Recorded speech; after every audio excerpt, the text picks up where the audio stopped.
ہم کیسے وسیلہ مانگیں گے؟ اللہم رب هذه الدعوة التامة والصلاة القائمة آت محمدا الوسيلة والفضيلة وابعثه مقاما محمودا الذي وعدته. یہ دعا پڑھو، اور یہ دعا پڑھنے کے بعد اللہ کے نبی فرماتے ہیں اس نے اذان کا جواب دیا اور اس کے بعد میرے اوپر درود پڑھا اور اس کے بعد میرے لیے اللہ سے وسیلہ مانگا، حلت لہو شفاعتی یوم القیامہ، قیامت کے دن میں ضرور اس کی شفاعت کروں گا، اس کے لیے قیامت کے دن میری شفاعت واجب ہوگی. مگر بدعت کا معاملہ کیا ہے؟ بدعت کرنے والے اس کا الٹا کر دیتے ہیں، اور آپ جا کے دیکھ لیجئے اذان کے پہلے درود پڑھو. مجھے نہیں پتا آپ کے یہاں کیا ماحول ہے، ہمارے یہاں کچھ لوگوں نے یہ ماحول بنا دیا ہے، میت کو قبر میں دفنانے کے بعد وہی قبر پہ کھڑے ہو کر کے اذان دینے لگتے ہیں، اللہ اکبر اللہ اکبر اشہد ان لا الہ الا اللہ، پوری اذان دینے لگتے ہیں. پوچھا گیا بھائی ابھی تو تم نے مردے کو دفنایا ہے، یہ مردے کو دفنا کر کے تم اذان کہاں دے رہے ہو؟ تو جواب دیتے ہیں کہ بھائی صاحب جس کو ہم نے مردے کو دفنایا ہے ابھی قبر میں اس کو دفنا کر کے ہم فارغ ہوئے ہیں، اس سے قبر میں سوال و جواب دیا جا رہا ہے، ہم اس لیے اذان دے رہے ہیں تاکہ شیطان بھاگ جائے اور شیطان اس کو بہکانے نہ پائے، اس لیے ہم قبر کے پاس کھڑے ہو کر. میں نے کہا بھائی بات بالکل صحیح ہے، اذان دینے سے شیطان بھاگ جاتا ہے، بالکل صحیح بات ہے، مگر قبر کے اندر شیطان نہیں پہنچ سکتا، شیطان قبر کے اندر نہیں پہنچ سکتا، اور اگر پہنچ بھی جائے اس کو بھگانے کے لیے اذان دینے کا ثبوت ہمیں نہیں ملتا ہے. تو بدعت کرنے والا ایسے لاجک لگا کر کے دین کے اندر نئے نئے کام نکالتا ہے. بدعتی کا کوئی عمل قیامت میں اس کے کام آنے والا نہیں ہے. میں ایک مثال دیتا ہوں، یہ جو میں کسی میں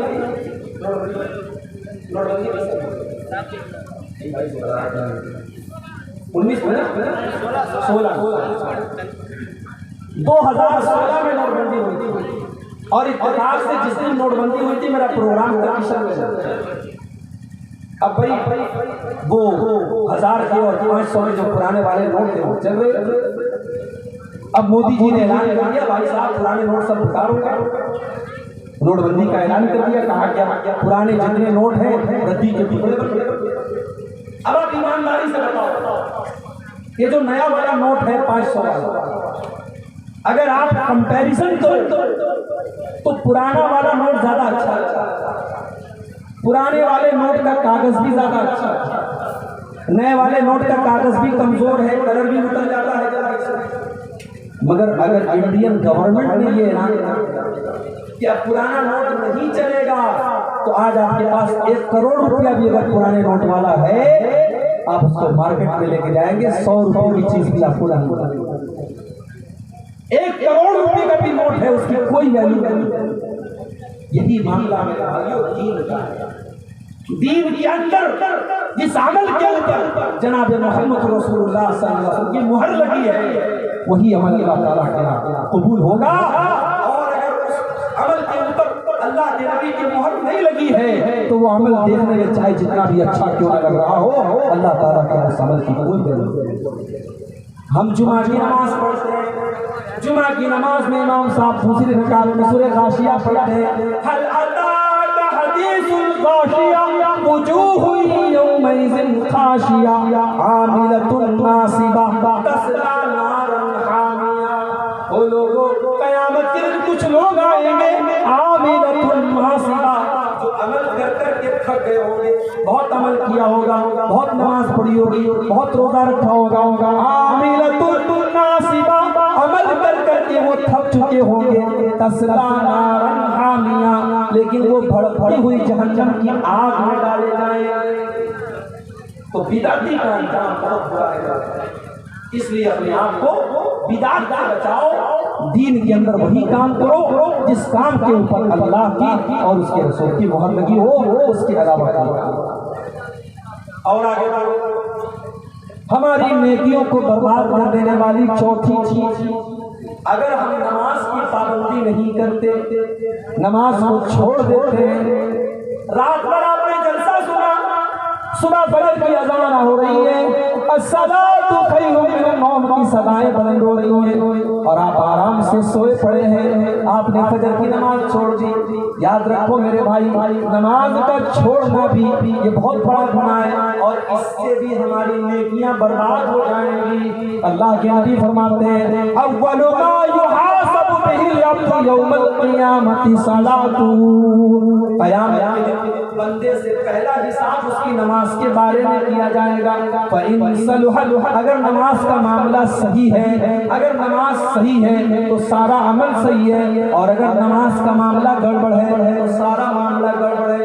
اور ایک اور حدیث میں اللہ کے نبی نے فرمایا من ترک صلاۃ العصر فقد حبط عملہ، جس نے عصر کی نماز جان بوجھ کر کے چھوڑ دی اس کا عمل برباد ہو جائے گا۔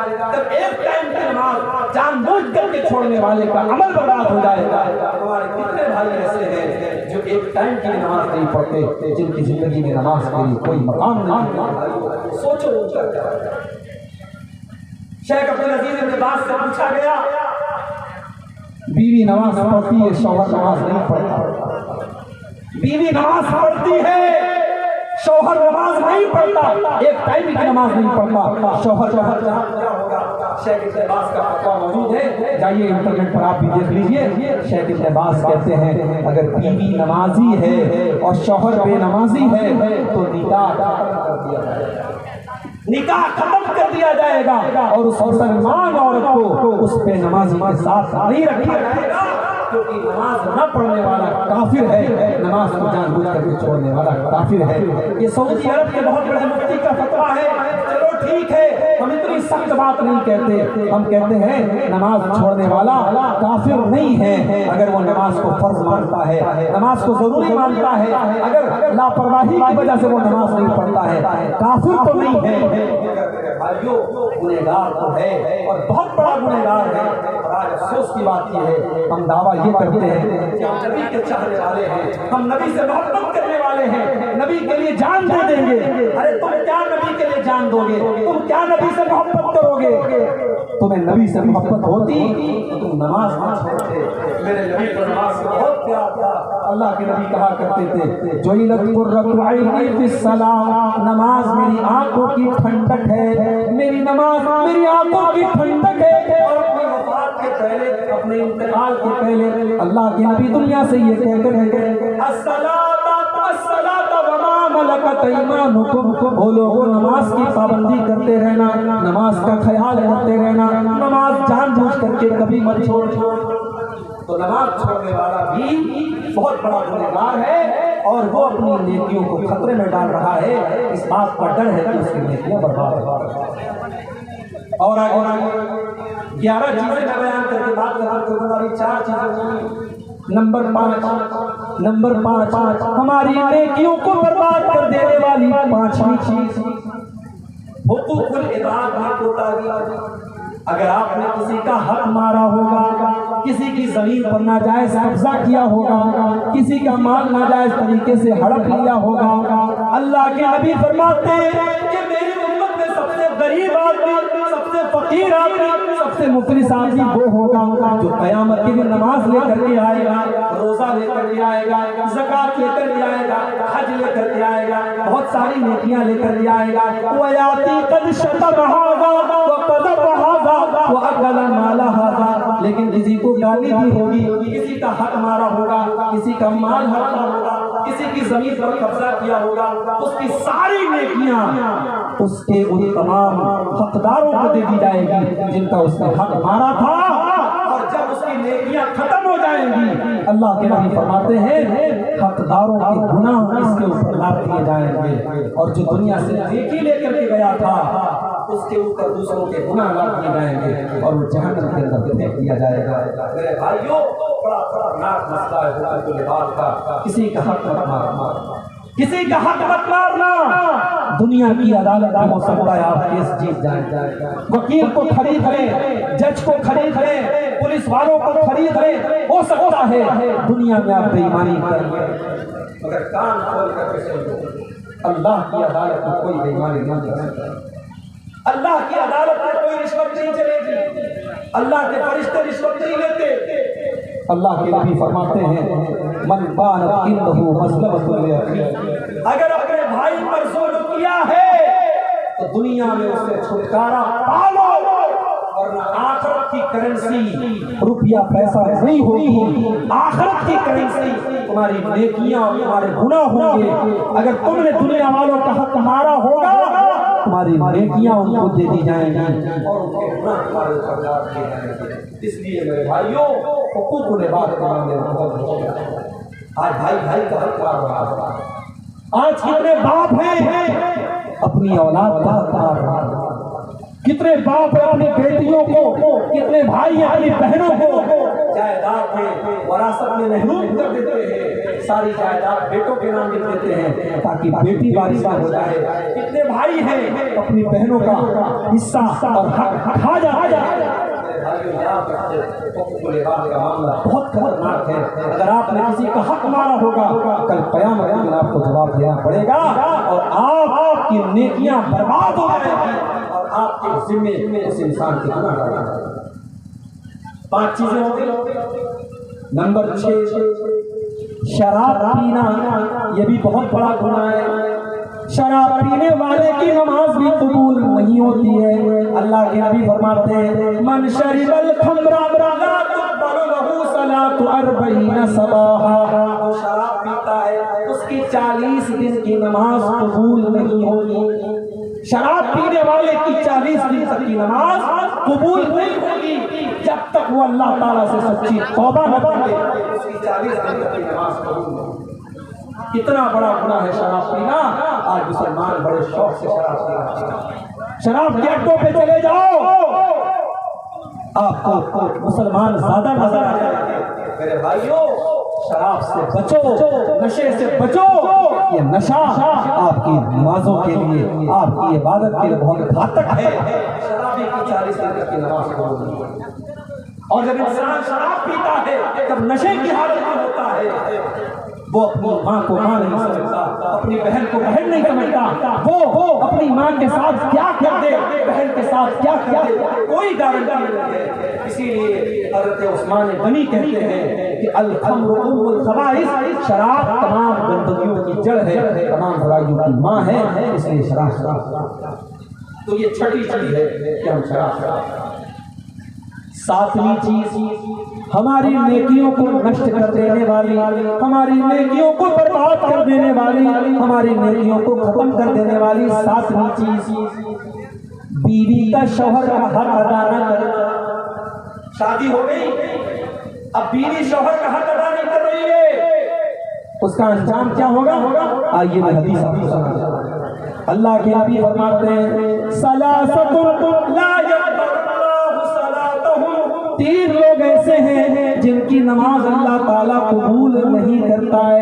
ان کی نماز ان کے سر کے اوپر نہیں جاتی ہے، اللہ تعالیٰ کے ان کی نماز نہیں جاتی ہے، ان کی نماز نیچے ہی رہ جاتی ہے، آسمان پر نہیں جاتی ہے۔ 3 ایسے بدنصیب لوگ ہیں۔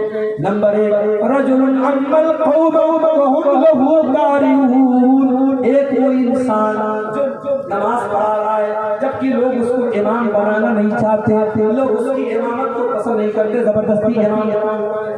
بہت ساری جگہوں پر ایسا ہے، لوگ ناپسند کرتے ہیں اس کی کسی حرکت کی وجہ سے، لیکن وہ زبردستی 5 ٹائم کی نماز پڑھا رہا ہے، زبردستی امام بنا ہوا ہے۔ اللہ کے نبی فرماتے ہیں جو زبردستی لوگوں کا امام بن جائے قیامت کے دن اس کی نماز اللہ تعالیٰ قبول ہوگی۔ نمبر 2 وَرَجُلٌ صَلَّى عَلَى جَنَازَةٍ وَلَمْ يُؤْمَرْ، جو کسی کی جنازے کی نماز پڑھا دے جبکہ اس سے کہا نہیں گیا تھا، کسی اور سے کہا گیا تھا، یہ زبردستی آگے بڑھ کر کے جنازہ پڑھا رہا ہے، جنازے کی نماز بغیر اجازت پڑھانے والا، اس کے لیے بھی اللہ کے نبی فرماتے ہیں اس کی نماز اللہ تعالیٰ کو قبول نہیں ہوگی۔ اور نمبر 3 وَامْرَأَةٌ دَعَاهَا زَوْجُهَا، اور وہ عورت جس کا شوہر اس کو بستر پر بلا رہا ہے، جس کا شوہر اپنا حق ادا کرنے کے لیے اس کو بلا رہا ہے، فَأَبَتْ، اور وہ انکار کر رہی ہے۔ یہ بہت بڑی بات ہے، بیوی کا حق ہے کہ وہ شوہر کی بات مانے اور شوہر کا حق ہے کہ وہ بیوی کا حق ادا کرے۔ اگر بیوی شوہر کا حق ادا نہیں کرتی ہے، نماز پڑھتی پڑھتی رہے, روزہ رکھتی رہے, حج کرتی رہے, اللہ تعالیٰ کے وہ جنتی نہیں بن سکتی جب تک وہ شوہر شوہر کرا. اسی لیے جب ایک عورت اللہ کے نبی کے پاس آتی ہے, اللہ کے نبی پوچھتے ہیں ازاتی زوج انتی, کیا تم شادی شدہ ہو؟ اللہ کے نبی میں شادی شدہ ہوں. آپ نے فرمایا کہ تم اپنے شوہر کے ساتھ کیسا سلوک کرتی ہو؟ کہتی ہے اللہ کے نبی میں اپنے شوہر کے ساتھ بہت اچھا سلوک کرتی ہوں, میں خوش رکھتی ہوں اس کو. آپ نے فرمایا کان کھول کر کے سن لو, انما ہوا جنتک و نارک, تمہارا شوہر تمہاری جنت ہے اور تمہارا شوہر تمہاری جہنم بھی ہے. تم اسے خوش رکھو گی, اس کی خدمت کرو گی, اس کی اطاعت کرو گی تو جنت میں جاؤ گی, اور شوہر کا حق ادا نہیں کرو گی, شوہر کو ناراض کرو گی, شوہر کی فرما برداری نہیں کرو گی تو وہی شوہر تمہارے لیے جہنم بن جائے گا.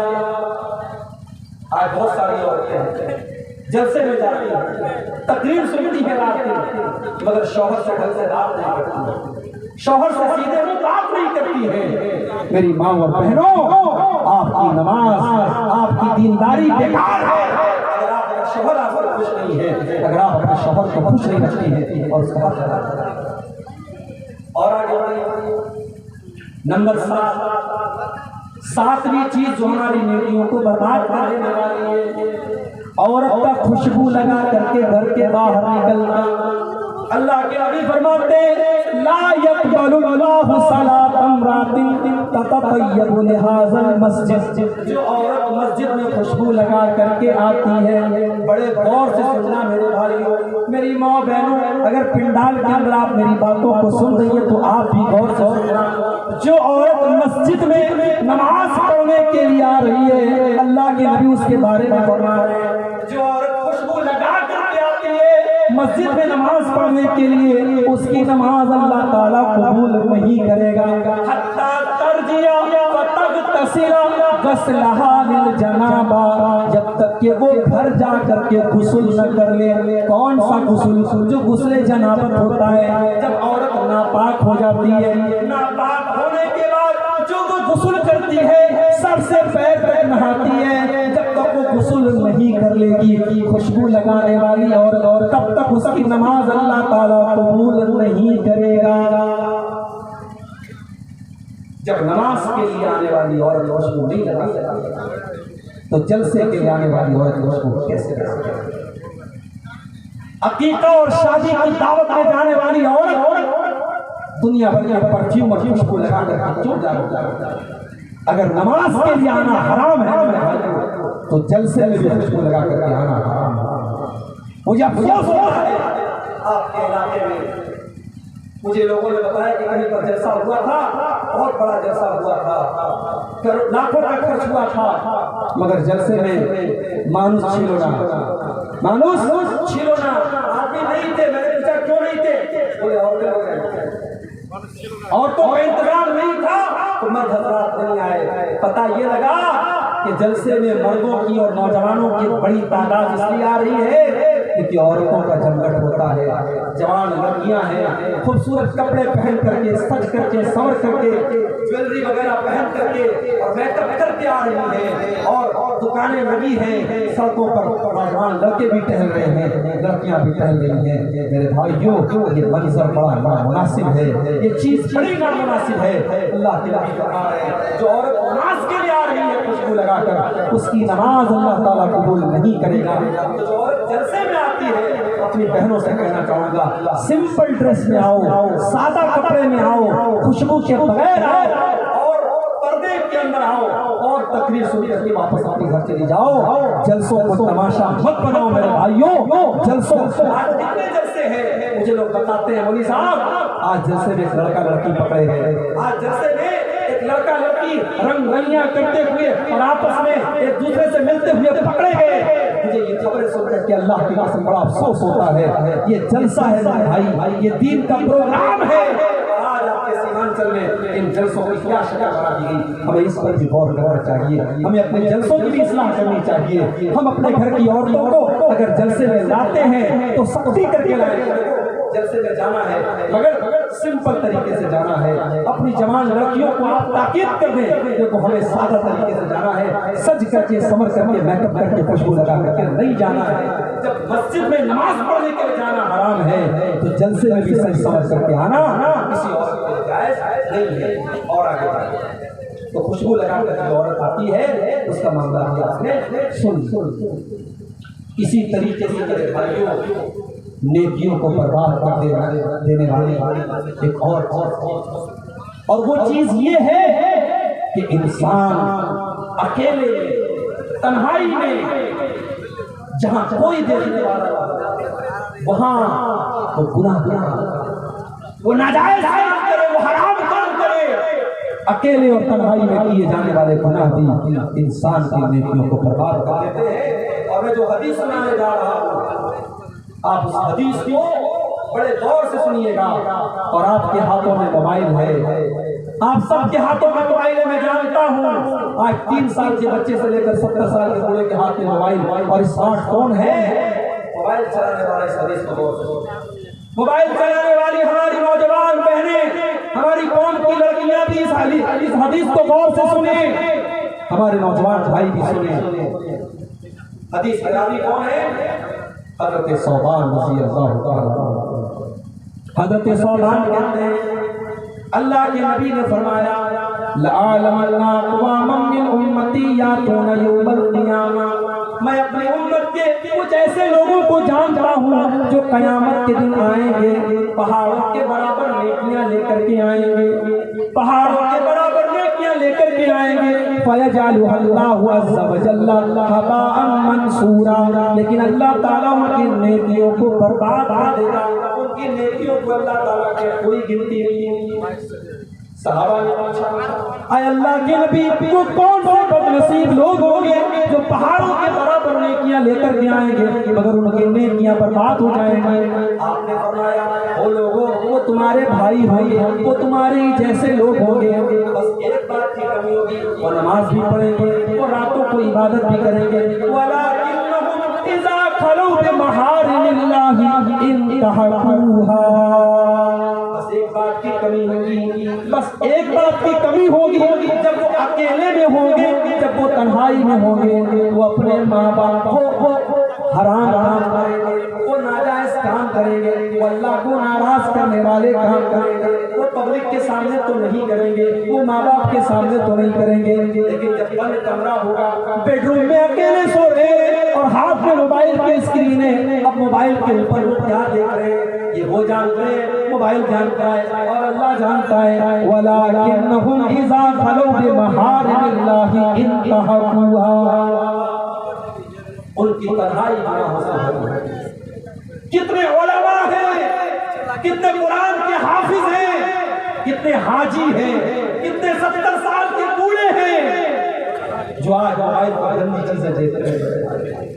آج موبائل میں ہماری نیکیوں کو ڈسٹرائے کر دیا، ہماری نیکیوں کو برباد کر دیا۔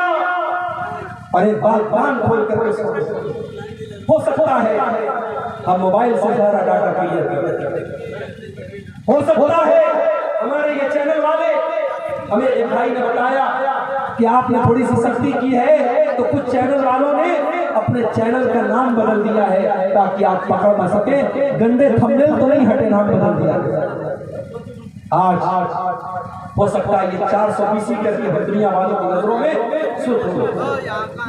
ہو سکتا ہے ہم اپنے کروم کے براؤزر کی ہسٹری ڈیلیٹ کر دیں، ہو سکتا ہے واٹس ایپ کی چیٹنگ ڈیلیٹ کر دیں، ہو سکتا ہے ہم فیس بک کے میسنجر کی چیٹنگ ڈیلیٹ کر دیں، مگر اللہ کے فرشتے جو ریکارڈ کر رہے ہیں میرے بھائی، اس ریکارڈنگ کو آپ کہاں سے ہٹائیں؟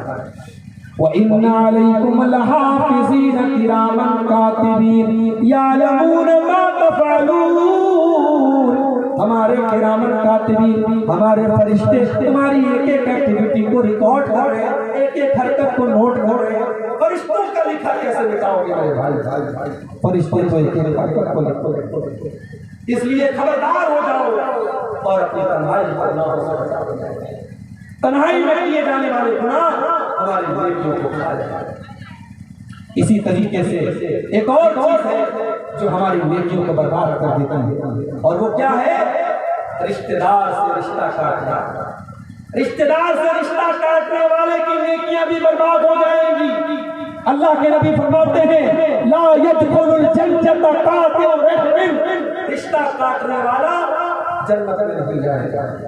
بھائی بھائی سے رشتہ کاٹ کے بیٹھا ہے، چاچا بھتیجے سے رشتہ کاٹ کے بیٹھا ہے، بھائی بہن سے رشتہ کاٹ کے بیٹھا ہے، باپ بیٹے سے رشتہ کاٹ کے بیٹھا ہے. کان کھول کر کے سن لو میرے بھائی، رشتہ کاٹنے والا جنت میں نہیں جائے گا. اس لیے اگر آپ نے کسی سے رشتہ کاٹا ہے تو جاؤ صلح کرو، صفائی کر لو، معافی مانگ لو. اس سے پہلے کہ معافی مانگنے کا ٹائم ختم ہو جائے میرے بھائیوں، جا کر کے معافی مانگو. اور آپ نے ایک بات بتاؤ، اللہ کے نبی فرماتے ہیں صحیح مسلم کی روایت، ہر سوموار کے دن اور ہر جمعرات کے دن، ہر منڈے کو اور ہر تھرسڈے کو، ہر سوموار اور ہر برہسپتیوار گروار، ہفتے کے 2 دن جنت کے دروازے کھول دیے جاتے ہیں. اللہ کے نبی فرما رہے سوموار کے دن، جمعرات کے دن جنت کے دروازے کھول دیے جاتے ہیں اور ہر اس انسان کی بخشش کر دی جاتی ہے، ہر اس انسان کو معاف کر دیا جاتا ہے جو اللہ کے ساتھ شرک نہ کرتا ہو، جو شرک نہ کرتا ہو اس کو معاف کر دیا جاتا ہے. سوائے 2 لوگوں کے. اگر آپ کے گاؤں میں ایسے کوئی 2 لوگ ہوں تو سن لے، وہ اللہ کے نبی نے فرمایا 2 لوگوں کی بخشش نہیں ہوتی. کون؟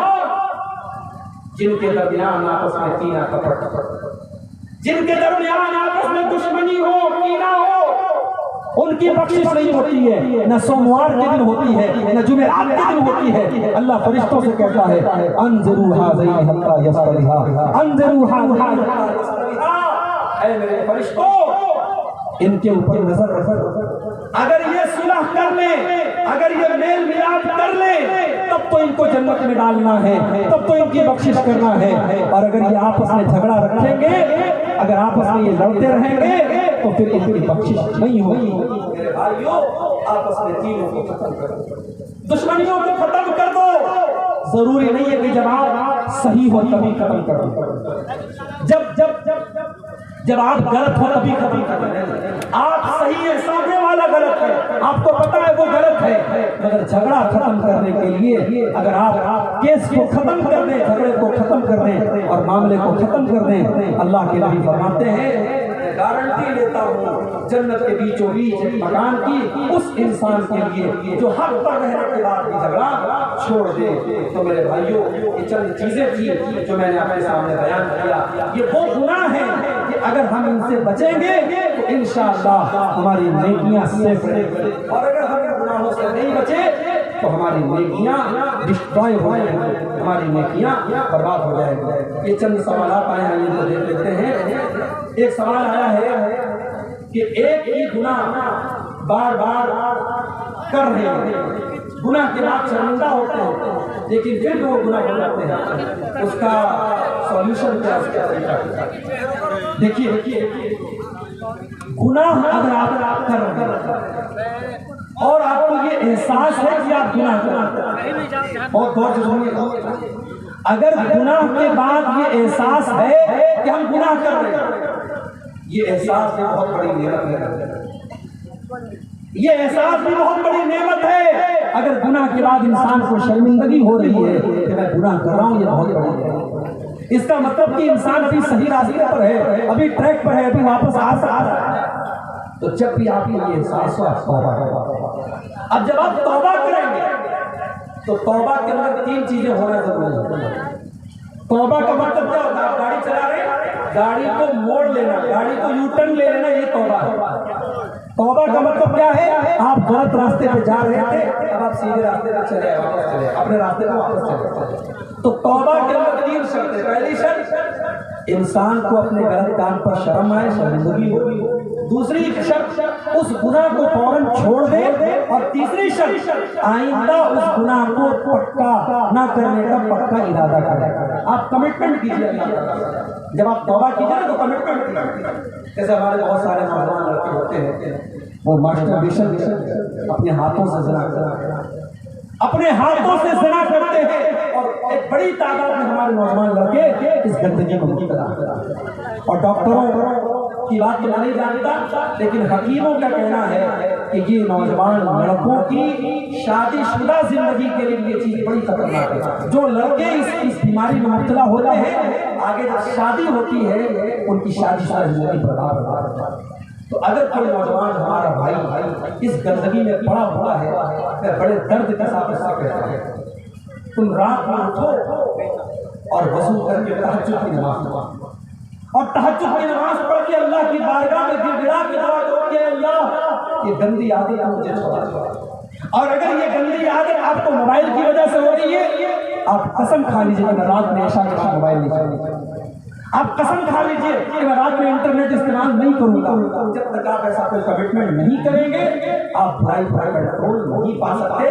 شیطان ہماری خون کی رگوں کے ساتھ دوڑ رہا ہے، شیطان ہم سب کے ساتھ لگا ہوا ہے میرے بھائیوں، اس لیے ہمیں اپنے آپ کو مضبوط کرنا پڑے گا۔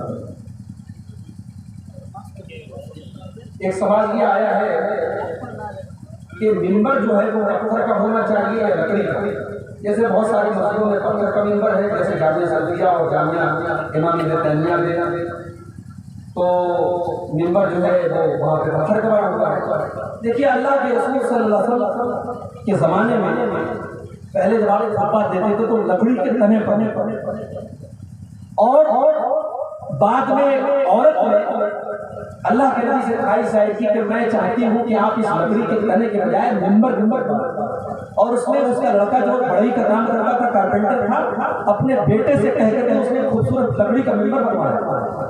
تو اللہ کے نبی کے دور میں لکڑی کا ممبر تھا، مگر اللہ کے نبی نے کوئی ایسی شرط نہیں لگائی تھی کہ لکڑی ہی کا۔ بعد میں پتھر کا اور اسی طریقے سے اینٹ اور گارے کا بھی ممبر حرم میں، مسجد نبوی میں اور مکے میں استعمال ہوا، اور آج بھی دنیا میں ہو رہا ہے۔ تو اس میں کوئی مسئلہ نہیں ہے، لکڑی کا بھی استعمال کیا جا سکتا ہے اور پکا پتھر کا بھی استعمال کیا جا سکتا ہے، جس کو جہاں جیسے سہولت ہو وہ کر سکتا ہے۔ لکڑی والے ممبر میں یہ ہوتا ہے کہ اس کو جو ہے سنبھالنا پڑتا ہے، اس کو رکھنا پڑتا ہے، اور ایک بار اگر اس کو باقاعدہ پکا بنوا دیا تو پھر کوئی مسئلہ نہیں، ہمیشہ کے لیے بن جاتا ہے۔ تو دونوں صورتیں جائز ہے، اس میں کوئی شریعت کی طرف سے پابندی نہیں۔ ایک سوال یہ آیا ہے کہ تشہد کی انگلی سے کب کب اشارہ کرنا چاہیے؟ آپ کی ایک ویڈیو میں دیکھا ہوں کہ آپ کہہ رہے ہیں کہ تشہد میں جب دعا آئے تب تک اشارہ کرنا ہے۔ بالکل صحیح آپ نے سنا ہے، میں نے ویڈیو میں یہ بات کہی اور آج پھر کہہ رہا ہوں کہ حدیث میں یہ آتا ہے کہ اللہ کے نبی تشہد میں اپنی اس انگلی سے اشارہ کرتے ہیں، اپنی انگلی سے اشارہ کرتے ہیں۔ اب اشارہ جو ہے، اشارہ کا مطلب انگلی اٹھانا۔ اب انگلی آپ کو جو اٹھانا ہے تو یہ اٹھانے کا سلسلہ التحیات سے لے کر کے سلام پھیرنے تک رہے، یہ پورے تشہد ہے۔ اور حدیث میں دوسرا لفظ آتا ہے یحرکھا، اللہ کے نبی اس انگلی کو حرکت دیتے تھے۔ کب حرکت دیتے تھے؟ یدعو بہا، جب آپ دعا کرتے تھے۔ اب مثال کے طور پر آپ پڑھتے ہیں التحیات للہ والصلوات والطیبات، اب یہ اللہ کی تعریف ہے، یہ دعا نہیں ہے۔ اس کے بعد کہتے ہیں السلام علیک ایھا النبی، یہ دعا ہے، آپ نبی پر سلام پڑھ رہے ہیں، دعا ہے۔ اب یہاں پہ آپ حرکت دیں والسلام علینا وعلی عباد اللہ الصالحین، اب یہ بھی دعا ہے، یہاں پہ آپ حرکت دیں۔ اس کے بعد اشہد ان لا الہ الا اللہ واشہد ان محمد عبدہ ورسولہ، یہ دعا نہیں ہے، اس پر آپ انگلی کو ایسے فکس رکھیں۔ اس کے بعد آپ درود شریف پڑھتے ہیں اللہم صلی علی محمد وعلی آل محمد، اب یہ دعا ہے، پورا درود شریف دعا ہے۔ اب پورے درود شریف کے دوران ہلکی ہلکی حرکت ہے۔ اس کے بعد آپ دعا پڑھتے ہیں اللہم انی ظلمت نفسی ظلما، اللہم انی ظلمت نفسی ظلما فاغفر الذنوب لا یغفر الذنوب الا انت، اب یہ پوری دعا ہے۔ اللہم انی ظلمت نفسی ظلما، یہ پوری دعا ہے، اس دعا کے دوران آپ حرکت کرتے ہیں اللہم انی اعوذ بک من عذاب جہنم واعوذ بک من عذاب القبر واعوذ بک من فتنة المسیح الدجال، اب یہ پوری دعا ہے۔ تو جہاں دعا ہے